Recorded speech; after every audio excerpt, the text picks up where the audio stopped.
آج کی اس ویڈیو میں ہم پیش کرنے جا رہے ہیں ایک ایسا واقعہ جسے سن کر آپ حیرت میں پڑ جائیں گے کہ کیسے ایک اللہ والے نے ایک پنڈت کی بیٹی کو چھپکلی بنا دیا۔ محترم ناظرین، کہا جاتا ہے کہ ایک گاؤں تھا جہاں قدرت کی بے پناہ نعمتیں تھیں۔ اللہ عز و جل نے وہاں کے لوگوں کو مالا مال کیا ہوا تھا۔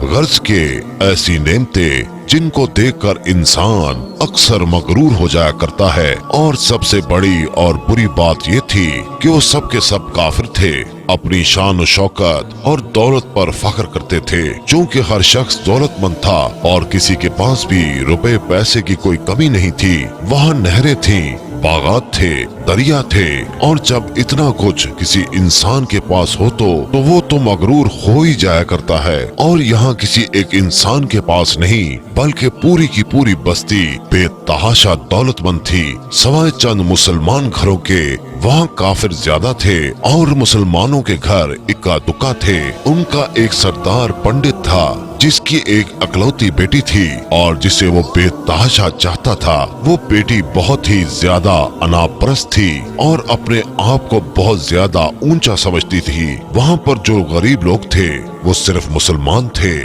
تمام کافر ایک دوسرے کی مدد کرتے، مگر مسلمانوں کو دیکھنے والا وہاں پر کوئی نہ تھا۔ وہ بیٹی عمل کر کے یعنی کالا جادو کر کے غریبوں کو جانور بنا دیا کرتی تھی۔ تمام مسلمان اس سے بہت زیادہ تنگ تھے۔ وہ لوگوں کو غلام بناتی، مزدور بناتی، اور اگر ان میں سے کوئی اس کی بات نہیں مانتا تو وہ کالا جادو کر کے ان سب کو جانور بنا کر اپنے اشاروں پر نچاتی تھی۔ اس بستی میں اکا دکا مسلمان تھے جن کا کوئی بھی پرسان حال نہیں تھا۔ جب پنڈت کی بیٹی کا علم حد سے زیادہ بڑھ گیا تو مسلمانوں میں سے ایک بوڑھے شخص نے اللہ رب کریم کے حضور گر گرا کر یہ دعا کی، اے رب کریم، ہماری نسلیں جو چند ایک یہاں پر بچی ہیں ان نسلوں کو تو بچا لے۔ اس پنڈت کی بیٹی نے ہمارا جینا دوبر کر دیا ہے۔ کوئی بھی ہمارا مسیحا نہیں ہے، نہ دولت ہے نہ جسمانی طاقت ہے۔ اے اللہ، ہمارے لیے کوئی ایسا مسیحا بھیج دے جو نہ صرف طاقتور ہو بلکہ اس جادوگرنی کو بھی ہرا دے۔ اللہ تبارک تعالیٰ نے اس بوڑھے کی دعا قبول فرمائی اور یوں اس جگہ ایک اللہ والے کو بھیج دیا۔ وہ اللہ والے یوں ہی اس بستی میں داخل نہ ہوئے بلکہ ایک دن کچھ عجیب و غریب واقعہ ہوا۔ وہ پنڈت سیر کرنے کے لیے جنگل کی طرف نکلا۔ بڑی شان سے وہ سفر کرتا ہوا جا رہا تھا۔ اچانک ایک زہریلا سانپ اس کے سامنے آ گیا۔ اگر وہ پنڈت چاہتا تو وہ اس سانپ کو اپنے عمل سے ختم کر سکتا تھا، لیکن وہ سانپ بہت ہی زیادہ طاقتور تھا۔ اس زہریلے سانپ نے اس کے قریب آ کر اس کو ڈس لیا۔ وہ وہیں بے ہوش ہو کر گر پڑا۔ اس کے جو غلام تھے جب انہوں نے اپنے سردار کی حالت دیکھی تو فوری طور پر اس کو گھر پہنچایا گیا۔ اس لڑکی نے اپنے باپ کی حالت دیکھی تو ملک کے بڑے بڑے طبیب اور حکیم بلائے گئے اور وہ اپنے ہنر میں بہت ہی ماہر تھے۔ یہ بہت عجیب بات تھی کہ وہ بہت سی کوششوں کے باوجود زہر نکالنے میں ناکام ہو رہے تھے۔ زہر تیزی کے ساتھ پنڈت کے جسم میں پھیل رہا تھا۔ کوئی بھی اس زہر کو نکالنے میں کامیاب نہ ہو سکا۔ وہ خود ہی اتنا بڑا عامل تھا مگر اس کے باوجود اپنا علاج نہیں کر پا رہا تھا۔ اسے تو کوئی ہوش ہی نہیں تھا۔ اتنی بڑی طاقت رکھنے کے باوجود، اتنا روپیہ پیسہ ہونے کے باوجود، اتنے بڑے بڑے اپنے ہنر میں ماہر حکیم ہونے کے باوجود زہر کو جسم سے نکال نہیں پا رہے تھے۔ اس وقت شہر میں ایک درویش کی آمد ہوئی۔ درویش کو اللہ تعالیٰ نے اس مقصد کے لیے بھیجا تھا۔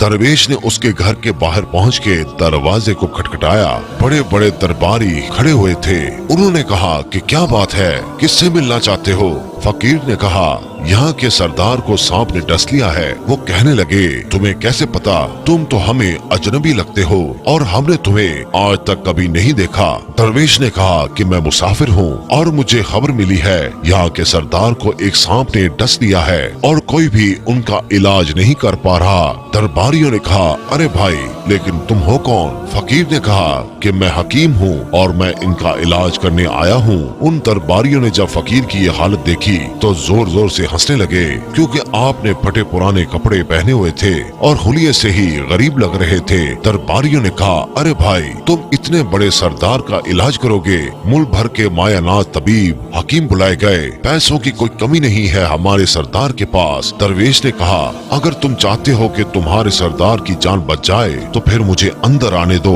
गुलाम कहने लगे, ठीक है, हम अंदर से इजाजत लेकर आते हैं। वो अंदर आए और पंडित की बेटी से कहा, मालकिन, बाहर एक गरीब आया है, हुलिये से फकीर लगता है, लेकिन कहता है कि मैं पंडित का इलाज कर दूंगा। वो जहर जो तेजी से फैलता जा रहा है उसको निकाल कर फेंक दूंगा। कहने लगे, ठीक है, उसको अंदर बुलाओ। जब फकीर उस घर में आया तो देखा कि पंडित जहर के असर से तड़प रहा है और अपनी टांग को बार बार बिस्तर पर पटक रहा है। वो दरवेश पंडित के पैर की जानिब आया जहाँ सांप ने काटा था। उस जगह पर अल्लाह वाले ने थूक दिया और फौरी तौर पर वहाँ से भाग गया। पंडित के सारे साथी और उसकी बेटी हैरान हुए कि ये कौन दीवाना था कि कमरे में आया और उस जगह पर थूक कर भाग गया जिस जगह सांप ने काटा था।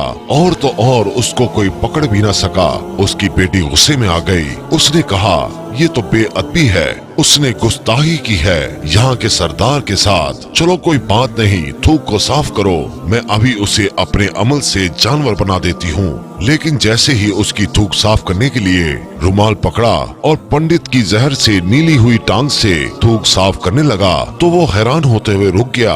उसने उंगली से थूक को सांप के डसे पर अच्छी तरह मल दिया तो उसकी बेटी कहने लगी, आप क्या कर रहे हैं? उस दीवाने ने मेरे बाप की टांग पर थूक दिया है और आप उस थूक को मल रहे हैं। उसने हाथ के इशारे से पंडित की बेटी को रोक दिया और कहा कि रुको एक मिनट। जैसे ही उस थूक को पंडित की टांग पर मला गया, जहर का असर फौरी तौर पर खत्म हो गया। वो टांग जो कटने के काबिल थी वो अब पहली हालत पर आ गई थी। पूरी टांग जो अब नीली हो चुकी थी वो अब असल रंग पर आ गई थी।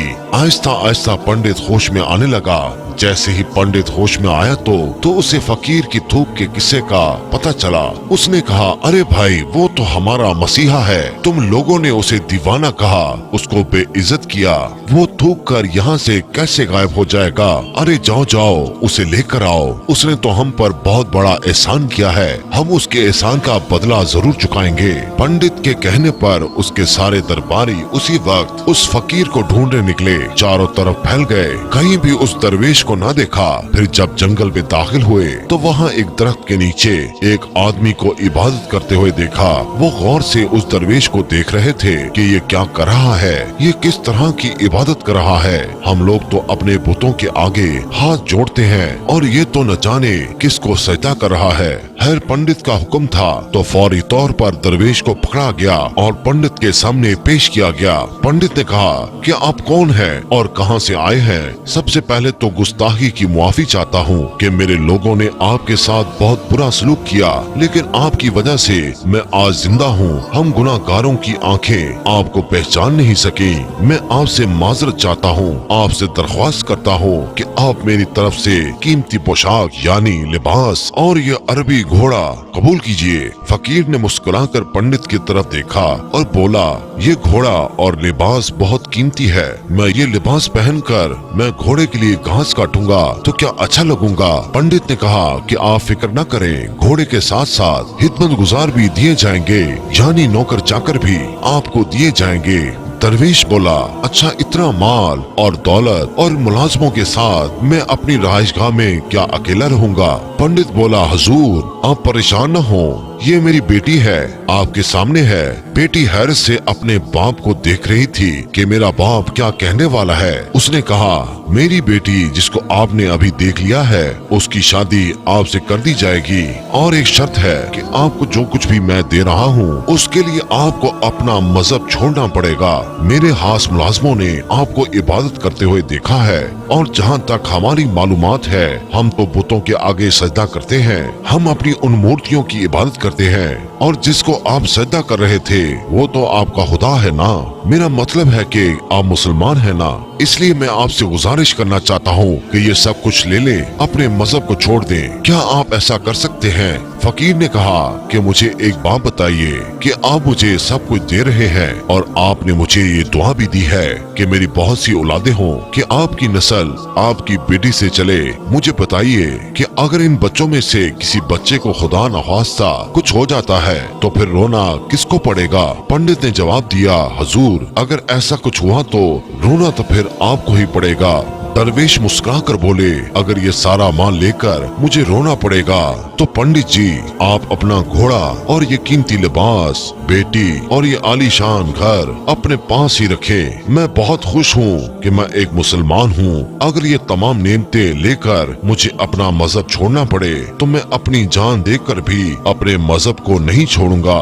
जिस रब ने मुझे पैदा किया है तो क्या उस रब के दीन को छोड़कर मैं आपके पास चलाऊं सिर्फ इन चंद पैसों के लिए, दुनिया की चीजों के लिए? मुझे तो आखिरत की जिंदगी चाहिए और ये सब नेमतें तो मुझे वहाँ मिल ही जाएंगी। इसलिए मैं अपनी दरवेशी में बहुत खुश हूँ। अल्लाह ताला ने मुझे जिस मकसद के लिए यहाँ भेजा है बस वो मकसद पूरा हो जाए। पंडित ने कहा कि क्या मकसद है आपका? फकीर ने कहा कि यहाँ के मुसलमानों पर बहुत ही जुल्म हो रहा है, बस उन्हीं के लिए मसीहा बनकर आया हूँ। ये कहकर वो जाने लगा। पंडित ने दरवेश को रुक जाने को कहा।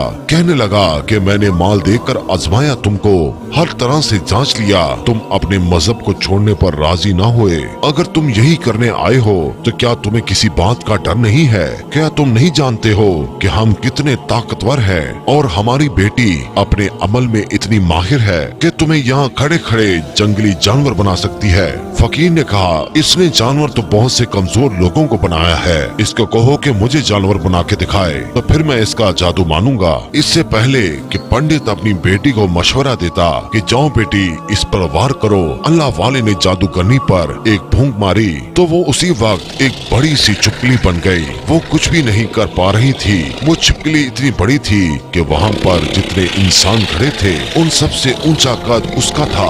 अल्लाह वाले के पास वो आने लगी। आहिस्ता आहिस्ता अपना जहर उगलना ही चाहती थी। वो जानते थे कि वो क्या करने वाली है। उसी वक्त उन्होंने उसके मुंह पर थूक दिया। थूकने की देर थी कि वो जलने लगी। वो थूक क्या थी?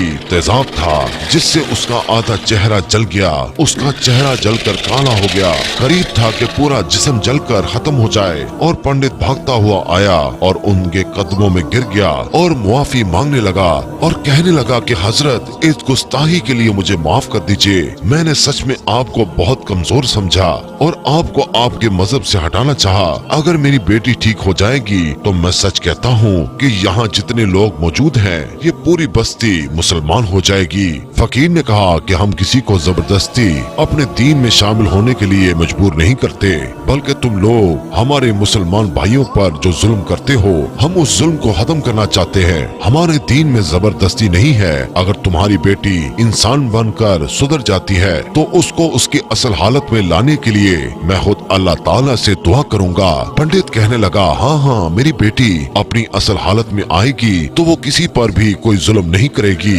बल्कि मैं उसके लिए दिल से माफी चाहता हूँ। जो कुछ मेरी बेटी ने आपके साथ किया है, आइंदा ये कोई काला जादू और कोई भी ऐसा गंदा अमल नहीं करेगी और किसी भी मुसलमान पर कोई सख्ती नहीं करेगी। बस आप इसको दोबारा से इंसान बना दें। अल्लाह वाले ने उस छिपकली पर फूंक मारी तो वो इंसान बन गई। फकीर के कदमों से लिपट गई और कहा, मुझे माफ कर दीजिए, मैंने आपको बहुत कमजोर समझा। आप जब तक यहाँ रहे आप मेरे लिए एक फकीर इंसान थे। अपने लिबास और हुलिये से मुझे एक दीवाना फकीर लग रहे थे। मेरे बाप की टांग का जहर आपने हटाया, इसके बावजूद मैं आपकी जान की दुश्मन बन गई और मैं चाहती थी कि मैं आपसे बदला लूं, मगर मुझे तो खुद अजाब मिल गया।